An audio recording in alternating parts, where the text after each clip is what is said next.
नमस्कार दोस्तों।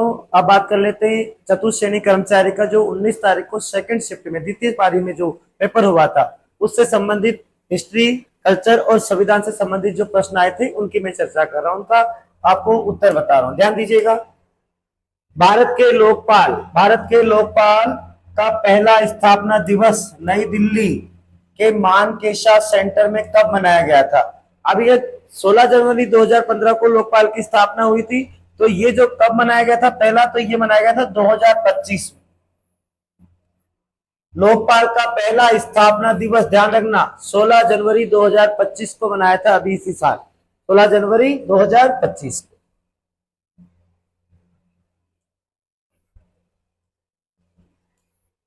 आगे आ रहा है अगला प्रश्न। भारतीय संविधान में मौलिक कर्तव्यों भारतीय संविधान में मौलिक कर्तव्यों को किस संशोधन के माध्यम से जोड़ा गया था? तो अभी भी पिछले पेपर में भी मैंने चर्चा की थी। 42वां संविधान संशोधन अधिनियम, 42वां संविधान संशोधन अधिनियम, और ये पास हुआ था कब? तो 1976 1976 में। इंदिरा गांधी प्रधानमंत्री कौन थी आपकी? तो ये थी आपकी इंदिरा गांधी के शासनकाल में, मतलब इनके कार्यकाल में 42वां संविधान संशोधन अधिनियम 1976 में पास हुआ था। इसी के द्वारा आपने भारतीय संविधान के भाग 4 क में आप लिखिएगा अनुच्छेद 51 का में 10 मूल कर्तव्य जोड़े थे। कितने मूल कर्तव्य जोड़े थे? तो 10 जोड़े थे।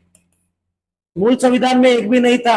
42वें संविधान संशोधन अधिनियम 1976 में आपने कितने जोड़े? 10 मूल कर्तव्य। कहां पर जोड़े? संविधान के भाग 4 का में अनुच्छेद 51 का में 10 मूल कर्तव्य जोड़े थे। और अगर पूछे कि वर्तमान में कितने हैं, तो वर्तमान में तो 11 है। क्यों? क्योंकि आप देख रहे हैं कि एक 86वां संविधान संशोधन अधिनियम पास हुआ था 2002 में, तो 11वां मूल कर्तव्य जोड़ा गया। 6 से 14 वर्ष के प्रत्येक बालक को शिक्षा देना उनके माता पिता का मूल कर्तव्य। तो इस प्रश्न का उत्तर क्या है यहाँ पर? 42वें संविधान संशोधन अधिनियम 1976 में इंदिरा गांधी के कार्यकाल में आप देखिएगा 10 मूल कर्तव्य जोड़े गए थे। और वर्तमान में कितने हैं? तो वर्तमान में है 11। 11वां कब जुड़ा है? तो 2002 में। कौन से संशोधन के द्वारा? तो 86वें संविधान संशोधन अधिनियम 2002 के द्वारा 11वां मूल कर्तव्य जोड़ा गया है कि माता पिता को अपने 6 से 14 वर्ष के प्रत्येक बालक को शिक्षा देना उनका मूल कर्तव्य। आगे चलते हैं अगले प्रश्न पर। प्रश्न नंबर 3। भारतीय संविधान के अनुच्छेद 217 के तहत निम्नलिखित में से कौन उच्च न्यायालय के न्यायाधीश की नियुक्ति करता है? ध्यान देना, उच्च न्यायालय के न्यायाधीशों की, सभी न्यायाधीशों की नियुक्ति भारत का राष्ट्रपति करता है। कौन करता है? भारत का राष्ट्रपति। और भारत का राष्ट्रपति जो होता है वो इस नियुक्ति में सर्वोच्च न्यायालय के मुख्य न्यायाधीश की सलाह लेता है। सर्वोच्च न्यायालय के मुख्य न्यायाधीश की क्या लेता है? सलाह लेता है। के आधार पर अभी क्या भारत का राष्ट्रपति उच्च न्यायालय के सभी न्यायाधीशों की नियुक्ति करता है। अनुच्छेद कौन सा है? तो ये अनुच्छेद है कौन सा आपका? 217।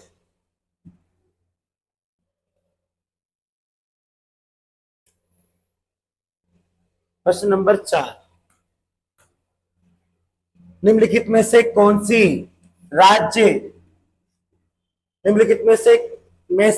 सी राज्य में राज्यपाल की नियुक्ति के लिए आवश्यक योग्यता नहीं है? राज्यपाल के लिए क्या क्या योग्यता चाहिए? तो वो 35 वर्ष की आयु प्राप्त हो, वह लोकसभा का सदस्य बनने की योग्यता रखता हो, लोकसभा का सदस्य नहीं हो, योग्यता रखता हो। फिर वो उस राज्य का निवासी नहीं होना चाहिए, पागल या दिवालिया नहीं होना चाहिए, लाभ के पद पर नहीं होना चाहिए, और वह उस राज्य का निवासी भी नहीं होना चाहिए। देख लीजिए, वो भारत का नागरिक होना चाहिए, बिल्कुल। लोकसभा का सदस्य होना नहीं चाहिए, लोकसभा के सदस्य बनने की योग्यता होनी चाहिए। ये उत्तर हो जाएगा इसका। न्यूनतम 35 वर्ष की आयु चाहिए, बिल्कुल ठीक है। राज्यसभा का सदस्य नहीं हो सकता, बिल्कुल ठीक है। लोकसभा का सदस्य होना चाहिए, नहीं होना चाहिए। किसी भी संसद के किसी भी सदन का, राज्य विधानमंडल के किसी भी सदन का सदस्य नहीं होना चाहिए। लोकसभा का सदस्य होना चाहिए, गलत, नहीं होना चाहिए। जैसे राज्यसभा का नहीं होना चाहिए, वैसे ही लोकसभा का भी नहीं होना। तो उत्तर यही हो जाएगा आपका इसका।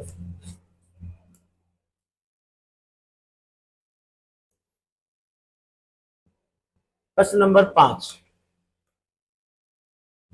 राज्यपाल को केवल उन मामलों राज्यपाल को केवल उन मामलों को छोड़कर जिनमें राज्यपाल अपने विवेक से कार्य करते हैं, मतलब राज्यपाल की स्व विवेकी शक्तियों में तो वो खुद से कार्य करेगा, उनके कार्यों के निष्पादन में सहायता और सलाह देने वाली मंत्री परिषद का प्रमुख कौन होता है? तो आपने देखा था कि अनुच्छेद 163 अनुच्छेद 163 के अनुसार राज्यपाल को सहायता व सलाह देने के लिए एक मंत्री परिषद होती है और जिसका प्रधान मुख्यमंत्री होता है। कौन होता है? मुख्यमंत्री। ये कौन सा अनुच्छेद है आपका? अनुच्छेद 163। तो राज्यपाल को सहायता व सलाह देने के लिए एक मंत्री परिषद होती है, उसका प्रमुख कौन होता है? तो वो कौन होता है? मुख्यमंत्री होता है।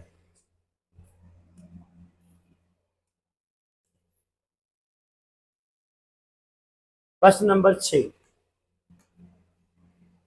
16वीं राजस्थान विधानसभा के अध्यक्ष कौन थे जून 2025 के अनुसार? यह प्रश्न भी मैंने करवाया है, वासुदेव देवनानी। वर्तमान जो आपकी राजस्थान विधानसभा है उसके अध्यक्ष कौन है? वासुदेव देवनानी।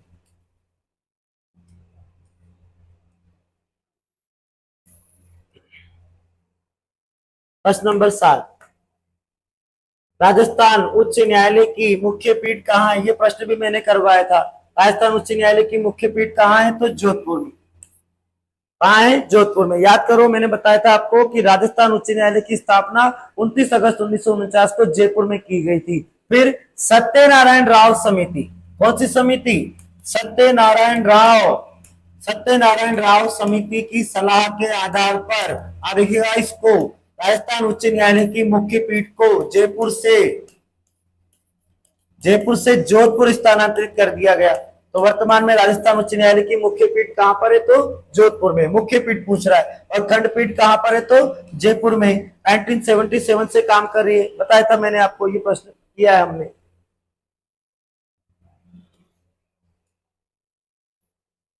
प्रश्न नंबर 8, सवाई जयसिंह ने वर्ष 1734 में मराठों का प्रभावी ढंग से सामना करने और राजस्थान में उनके प्रवेश को रोकने के लिए राजस्थान के सभी शासकों का एक सम्मेलन आयोजित किया। इस सम्मेलन को क्या नाम दिया गया? तो अभी ये कहां पर हुआ था? भीलवाड़ा के हुर्रा नामक स्थान पर हुआ था। कब हुआ था? तो 17 जुलाई 1734 को हुआ था। 17 जुलाई 1734 किसकी अध्यक्षता में हुआ था? मेवाड़ महाराणा जगत सिंह सेकंड की अध्यक्षता में हुआ था। और आयोजित किसने किया था? तो सवाई जयसिंह ने किया था। इस सम्मेलन में राजपूत राजाओं ने वर्षा का बहाना कर इस सम्मेलन को असफल कर दिया और अगले साल कोटा के रामपुरा में मिलने की बात कही थी। तो ये कौन सा सम्मेलन था आपका? हुर्रा सम्मेलन, 17 जुलाई 1734 को।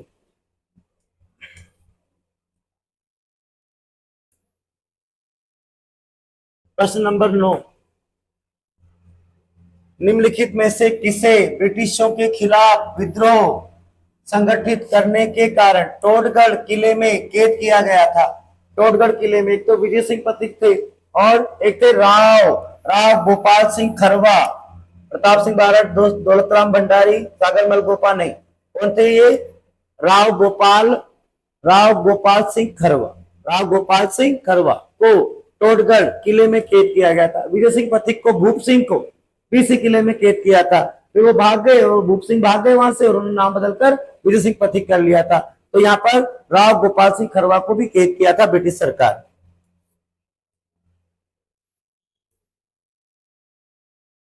प्रश्न नंबर 10, राजस्थान के एकीकरण के दौरान निम्नलिखित में से कौन सी रियासत मत्स्य संघ का हिस्सा नहीं थी?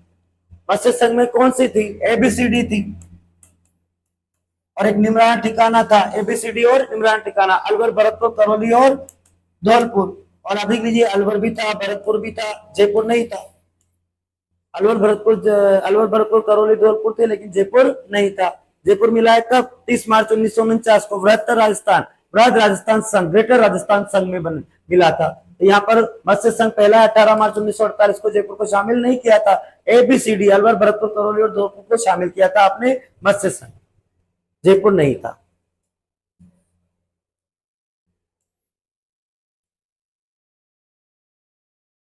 उस प्रसिद्ध संगीतकार का नाम बताइए जिसने जिन्हें प्रतिष्ठित ग्रैमी पुरस्कार से सम्मानित किया गया था और जिन्होंने मोहन वीणा का आविष्कार किया था। मोहन वीणा का आविष्कार आप लिख लीजिए, यहाँ पर नाम आ रहे हैं तो पंडित विश्व मोहन भट्ट कौन हो जाएंगे, ये प्रसिद्ध पंडित विश्व मोहन भट्ट। इनको राजस्थान रत्न भी मिला था भाई, इनको राजस्थान रत्न से भी नवाजा गया था उस समय पर जब इन्होंने मोहन वीणा का आविष्कार किया था। जगदीश सिंह आप जानते हैं अच्छी तरह से, गजल गायक है। अल्लाह जिलाबाई मान गायिका है और इला अरुण ये राजस्थानी फोक गीत गाती है, लोकगीत गाती है। तो पंडित विश्व मोहन भट्ट है यहाँ पर आपका उत्तर। इन्होंने मोहन वीणा का भी आविष्कार किया था, इनको राजस्थान रत्न मिला था उस समय पर। मोहन वीणा का आविष्कार करने वाले पंडित विश्व मोहन भट्ट।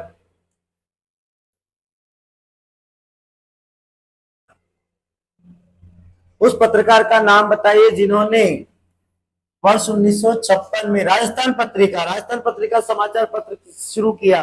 तो रूपायन संस्थान, ब्लू पोट्री, बिरबल सिंह नहीं, कपूर चंद कुलिश 1956 में कपूर चंद्र कुलिश ने राजस्थान पत्रिका का प्रारंभ किया था 1956।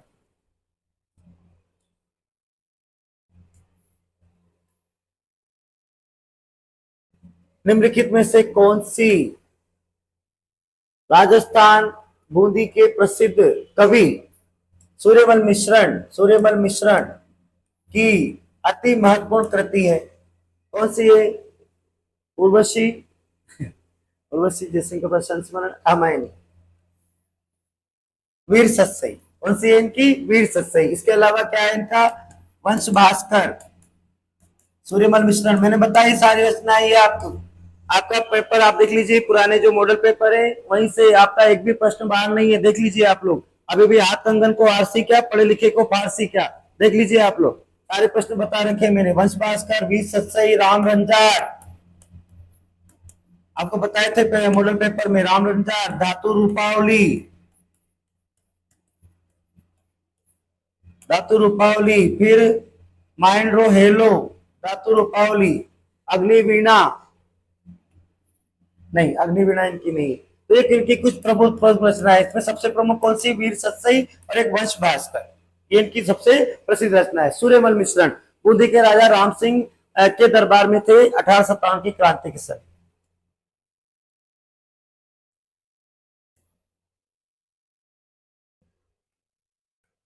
प्रश्न नंबर 14, कोटा बूंदी बारा झालावाड़ और बारा क्षेत्र में प्रमुख रूप से बोली जाने वाली, बोलो, हाड़ौती, खांचे यहाँ की हाड़ौती।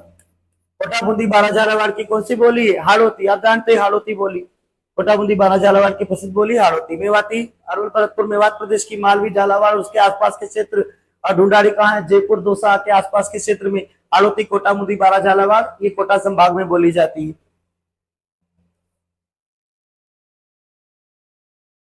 प्रश्न नंबर 15, कोटा डोरिया, देख लीजिए आप कोई सा प्रश्न, कोटा डोरिया साड़ी का एक अन्य नाम क्या है? उपयुक्त उत्तर कोटा गोटा पट्टी साड़ी, कोटा बनारसी साड़ी। कोटा बनारसी राजस्थान की बनारसी साड़ी, कोटा कॉटन साड़ी नहीं, कोटा मसूरिया साड़ी, कोटा मसूरिया मलमल। कोटा डोरिया कहो, मसूरिया मलमल कहो, राजस्थान की बनारसी साड़ी कहो, तो ये कौन सी साड़ी है? कोटा मसूरिया साड़ी। कैथून कोटा, कोटा के दीवान झाला जालिम सिंह मैसूर से लाए थे महमूद मसूरिया को, उन्होंने कोटा में इस साड़ी का निर्माण प्रारंभ किया था। इसका अन्य नाम क्या हो जाएगा? मसूरिया साड़ी, कोटा की मसूरिया साड़ी, मसूरिया मलमल कहते हैं इसको। प्रश्न नंबर 16, निम्नलिखित में से कौन सा राजस्थानी आभूषण पैरों में नहीं पहना जाता है? मैंने सब पेपर में आपको आभूषण बताए सारे, याद कीजिए। पैरों के आभूषण की क्या ट्रिक थी? हीरा पाजी ने तनो आंवला तुड़वाकर पायल के घर भिजवाया, तो ऐसे हालत में नुपुर, बिल्कुल, पायल, झांझर, दामना हाथ की अंगुलियों में पहना जाता है, अंगुलियों का आभूषण है। कहाँ का आभूषण है ये? अंगुलियों का आभूषण है। याद करो, अमा भी हाथ में दम रखती है, दमना। अमा भी हाथ में क्या रखती है? दम। बताया था आपको, दामना आभूषण, ये अंगुलियों में पहना जाएगा अंगूठियों की तरह। प्रश्न नंबर 17, निम्नलिखित में से कौन सा वाद्य यंत्र सुशीर वाद्य यंत्र के वर्गीकरण के अंतर्गत आता है? अलगोजा, राजस्थान का राज्य वाद्य यंत्र भी है अलगोजा। अलगोजा जिसमें बहुत सारी बांसुरी टाइप लगी रहती है, उसको बजाया जाता है, तो ये अलगोजा है। ताशा, अवनदे, रावणत्ता, तत्वादय, इकतारा तत्वादय यंत्र, तो अलगोजा। सुशीर वाद्य यंत्र कौन सा है आपका? अलगोजा। राजस्थान राज्य का राज्य वाद्य यंत्र भी है अलगोजा।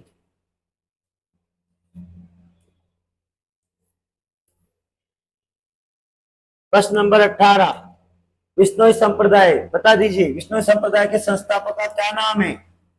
धनराज। मूल नाम क्या था इनका? धनराज जाम्बोजी। याद कीजिए, पिपासर नागौर। कौन है ये? जाम्बोजी, संत जाम्बोजी। तो इन्होंने चलाया था विष्णोई संप्रदाय। विष्णोई संप्रदाय के प्रवर्तक कौन है जानते हैं? मैंने पूरी डिटेल दी इनको। सम्राट टीला पर पहला तो उपदेश देते हुए 29 उपदेश दिए थे अपने अनुयायियों को। तो उन्हीं 29 उपदेशों को इस संप्रदाय के लोग 29 नियमों के रूप में पालन करते। जाम्बोजी कौन है इसके प्रवर्तक? तो जाम्बोजी।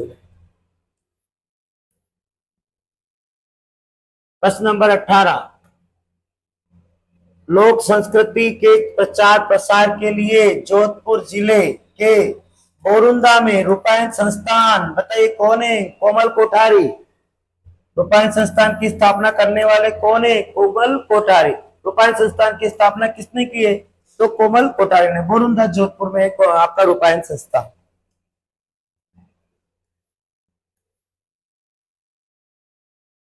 राजस्थान सूचना आयोग, राजस्थान सूचना आयोग का गठन कब किया गया? 2006 में। राजस्थान सूचना आयोग का गठन कब हुआ है? 2006 में। मार्च 2006 में राजस्थान सूचना आयोग की स्थापना की गई थी।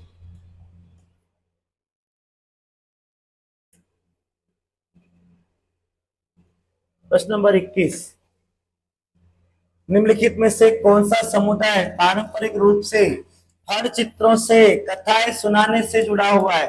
बताइएगा। फलों का वाचन कौन करते? तो फलान मतलब जिस किसी की भी लोक देवता के भोपे, भोपा जाती है। कौन सी जाती है? भोपा जाति करती है। फल चित्र फल वाचन कौन करता है? पतो फल चित्रों के माध्यम से कथाएं सुनाने का काम कौन करते हैं? तो भोपे करते हैं। सभी लोग देवी देवताओं के भोपे होते हैं अलग, तो वो क्या करते हैं? इनकी फल का वाचन करते हैं। तो जाति कौन सी होगी? भोपा जाति। प्रश्न नंबर 22, आमेर शैली, जयपुर शैली, शेखावटी शैली की चित्रकला राजस्थान के निम्नलिखित में से किस चित्रकला शैली से संबंधित है? आपको बताया था आनंद कुमार स्वामी। राजस्थान की संपूर्ण चित्रकला का सर्वप्रथम वर्गीकरण आनंद कुमार स्वामी ने किया था और उन्होंने 4 भागों में बांटी थी राजस्थान की संपूर्ण चित्रकला। ढूंढार शैली, मेवाड़ शैली, मारवाड़ शैली और हाड़ौती शैली। अभी ये सारा आमेर, जयपुर, शेखावटी किसमें आएगा? ढूंढार। इसके अंतर्गत था ये ढूंढार की उपशैली है, तो ढूंढार शैली हो जाएगा। तो उत्तर हो जाएगा ढूंढार शैली।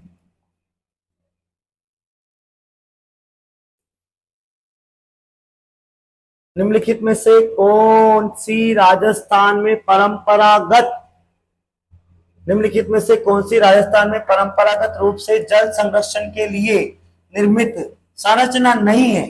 कौन सी नहीं है? तो आप जानते हैं जोहड़, टांका, खड़ीन, पलाया झीले सब है, लेकिन जोहड़ है, बिल्कुल है। छतरी, जहां राजाओं का दाह संस्कार होता था वहां छतरी बनती है। टांका, बावड़ी थी, लेकिन क्या नहीं है? छतरी। तो छतरी राजाओं की स्मृति में, राजाओं को जब जहां जलाया जाता था, दाह संस्कार किया जाता, वहीं पर उसकी याद में क्या बनाती है? छतरी बनती है। तो ये जल संरक्षण का तरीका नहीं, ये तो स्मृति का तरीका, याद रखने का तरीका है। फलाना राजा मरा था, उसको यहाँ जलाया तो उसकी छतरी बन गई यहाँ पर।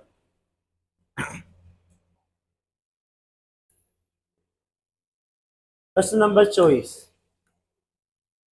राजस्थान में पुरुषों के समूह होरी, रसिया और धमाल जैसे गीत किस पर्व पर के अवसर पर गाते हैं? बताओ कितनी बार बताए? धमाल गीत, रसिया गीत, बम रसिया, होरी गीत कब गाते हैं? होली के।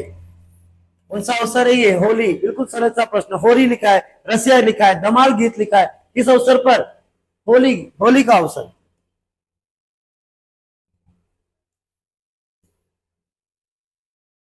प्रश्न नंबर 25, चांद बावड़ी, चंदनपुर गांव, आबानेरी। चांद बावड़ी स्थित कहाँ है?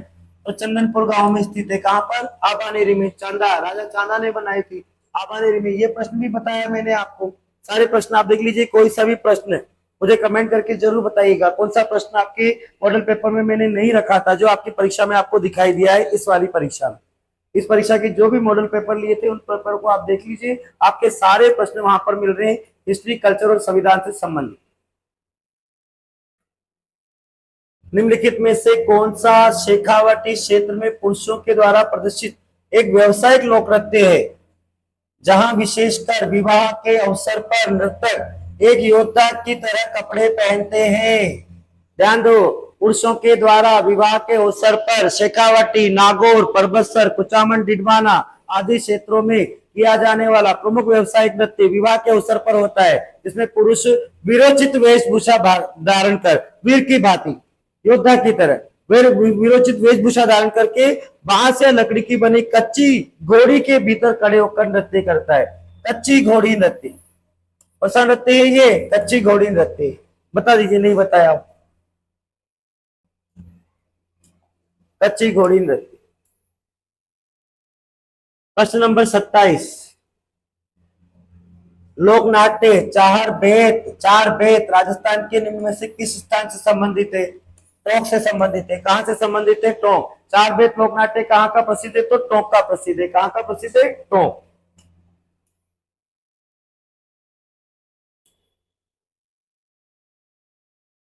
प्रश्न नंबर 28,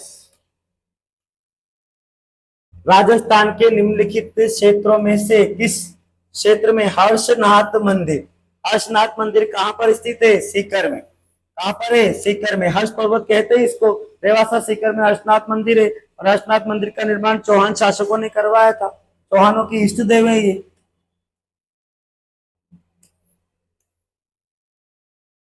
प्रश्न नंबर 29, निम्नलिखित में से कौन सा शब्द भारतीय संविधान की प्रस्तावना में मूल रूप से नहीं था? पहली शिफ्ट में भी था ऐसा पेपर और सेकंड शिफ्ट में भी था, तो कौन सा नहीं था शब्द? समाजवादी, लोकतांत्रिक, गणराज्य था, संप्रभु नहीं है। पहली लाइन में है तीनों शब्द। हम भारत के लोग भारत को संपूर्ण प्रभुत्व संपन्न, समाजवादी, लोकतंत्रात्मक, गणराज्य बनाने के लिए पहली लाइन में है, जबकि संप्रभु यहाँ पर नहीं है। पूरी प्रस्तावना में संप्रभु शब्द कहीं पर भी नहीं है। प्रश्न नंबर 30, राजस्थान में चामुंडा देवी का मंदिर कहाँ स्थित है, जहां 2008 में भगदड़ की घटना हुई थी? बताओ, लिखा रखा है आपको। सितंबर 2008 में भगदड़ हुई थी, इसमें 324 लोग मारे गए थे। इसकी जांच के लिए मेजर जस्टिस जसराज चोपड़ा समिति बनाई गई थी। कहां पर हुई थी ये घटना?